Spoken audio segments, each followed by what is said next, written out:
Okay, so let's make a ring on the baby jewel loom with some wildfire. Gorgeous new color, lilac, love it. And so what we're gonna do first is we're gonna get warped. So we're gonna turn the baby loom over. I'm working from the spool and I'm just going to tie a knot. So just do like once and then maybe again twice. Got a little piece here. Okay, so 2 nice knots. And since I'm doing a ring, I'm doing a single beaded ring, so I'm only going to need 2 warps. So I'm going to bring the wildfire up to the grids. These are the grids. I'm going to flip my baby loom over and I'm just going to eyeball it. That looks good. And you can see I have the tension the whole entire time. Wrap it around the back loom, the back button, back of the loom. And then I'm going to count, let's see, 1, 2, 3, 4, and that should be wide enough to accommodate my 2-hole check bead. And then I'm just going to do the same thing up here. 1, 2, does that look right? There we go. Okay. And then I can readjust my hand over here, wrap it around the button a couple of times, take my pointer, this is my pointer, hold down, and then I'm going to cut, and then I'm going to take that thread, got a little fancy here, and we're going to bring that under the warps, and all I'm trying to do is get a good little knot. So let's bring that here. However you get to this point might be different for you, and that's fine. But there you go. We're all warped. Next, we're going to add our beads. All right, so I've already attached my wildfire with just one little knot. It's very loose. I didn't do it too tight. And it is on the left warp. So just here's my left hand, here's my right hand, and I've got my needle already threaded with the wildfire. I'm going to bring all of that over to my left hand. Here's the needle, and I'm going to come under the warps. These are called warps, and that's what we just did. So the needle is coming under the warps. We're going to pick up a round bead. Oh, there we go. There's the hole. We're going to pick up that bead.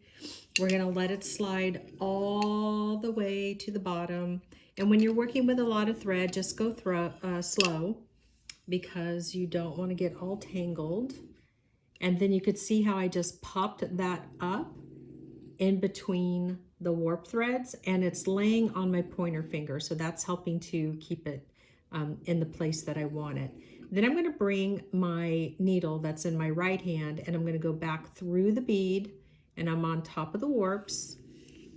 And then we're going to pull this very slowly. And again, I'm just helping to guide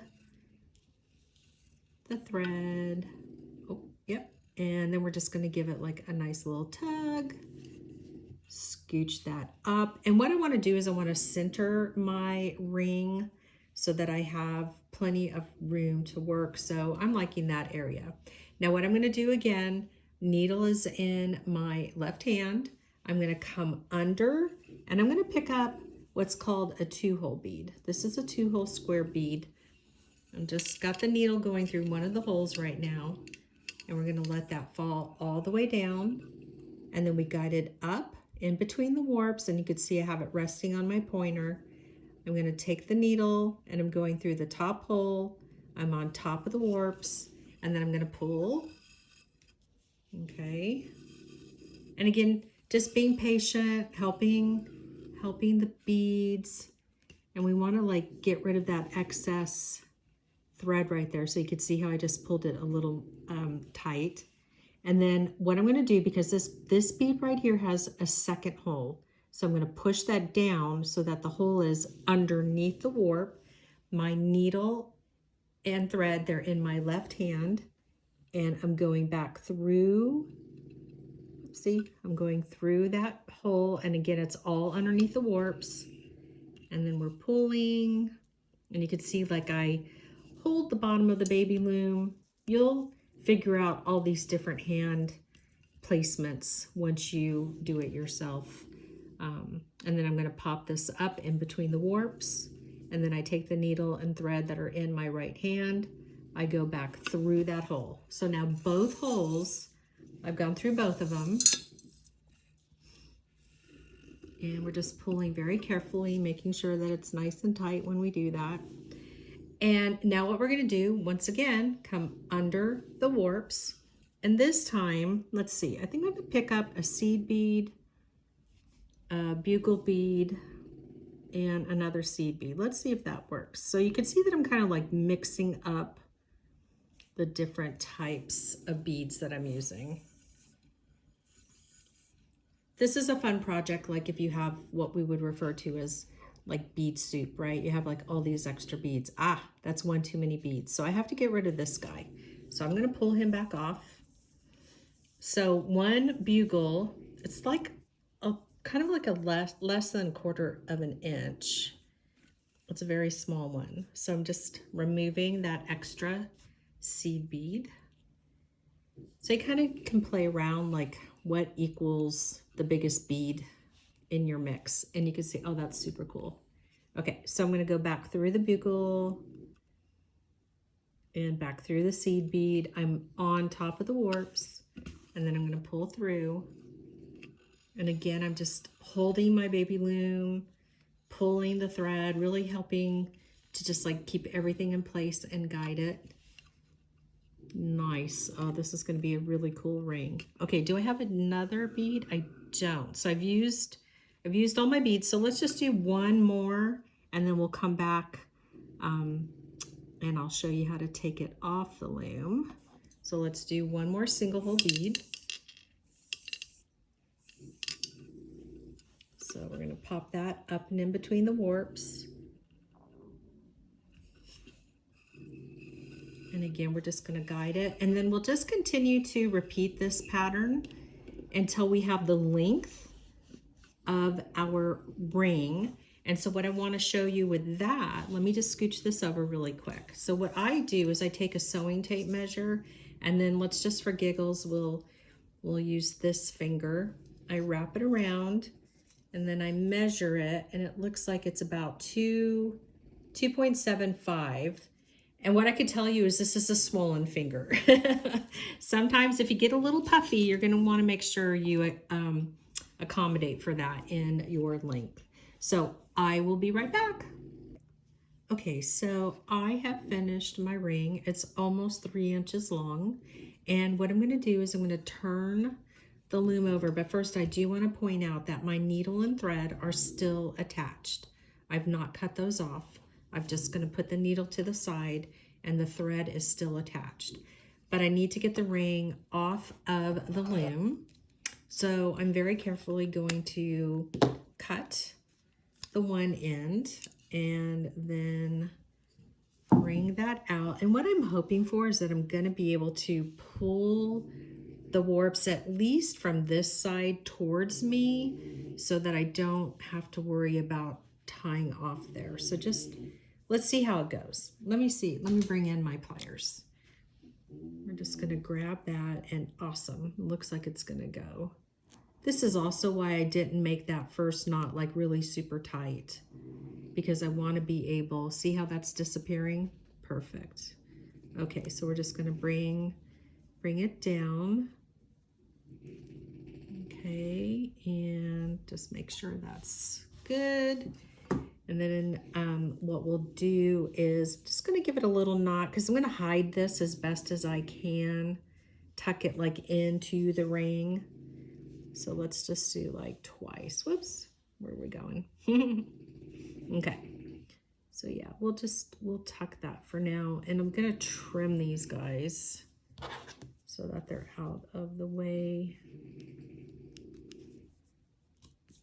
And I'm going to go ahead and trim there. And then what I'm going to do is I'm going to bring these together in a circle, and then we're going to start sewing the two ends together. So here's where I stopped. Here's where the thread came out.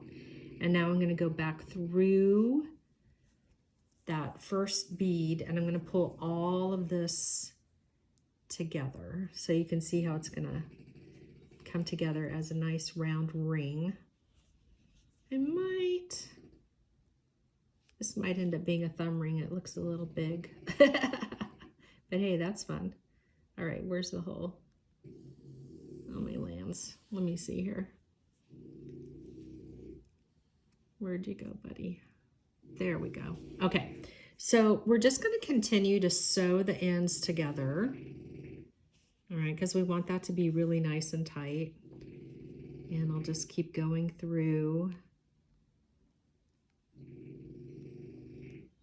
Okay. And what I also like to do is I like to go back into the body of the ring as well. So after this pass, now it's going to be a little challenging with the bugle bead because it's not a really big hold bead. So we'll give it a shot. We'll see if I can't get back through it. Yep, it looks like hopefully I can. Yep. So we're just trying to get all of this nice and secure and together. And so we're going to go back through those main beads again. And I just keep doing this until I feel like it's, you know, enough.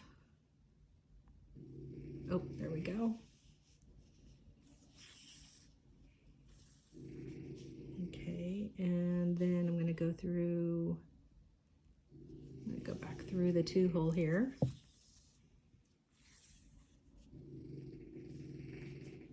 And